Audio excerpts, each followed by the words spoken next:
So, why do we hold on to the us versus them narrative so tightly?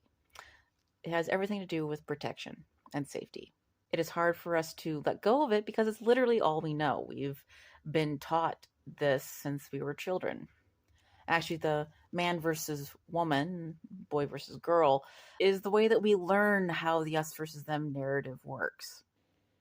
The reason we have so many identities and so many categories, as I call them, I believe the reason why is because we are collectively trying to find our humanity again, but we're trying to translate it within the us versus them narrative that keeps us safe in the society that we are in. But that doesn't work. You have to literally get rid of the us versus them narrative in order to be able to find your humanity again, both in other people and within yourself. So, how does one do that? First, understand how the us versus them narrative is structured. All the people that are good are on a pedestal, all the people that are bad are basically buried within a well.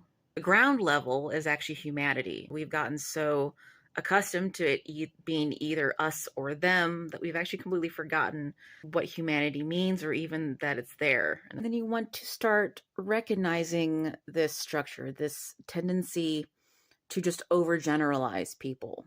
Whenever you find yourself starting to overgeneralize someone, catch yourself doing it. The second you even start to feel yourself below someone else and them above you, you want to bring that back to a level playing field. Us versus them narratives teach us to overgeneralize. Someone does things that we like them, so they can do no wrong. Until they do something really, really wrong, and then they're awful and evil and a villain, basically.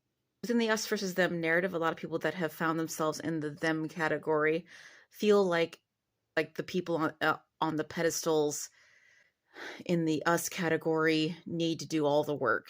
And the problem is that's not going to happen because everyone before you has actively kept their roles, be they an us or a them. So we all actively have to stop keeping ourselves and our roles, whether we be a them or an us, in order to actually get rid of the us versus them narrative and start to consciously see people as human.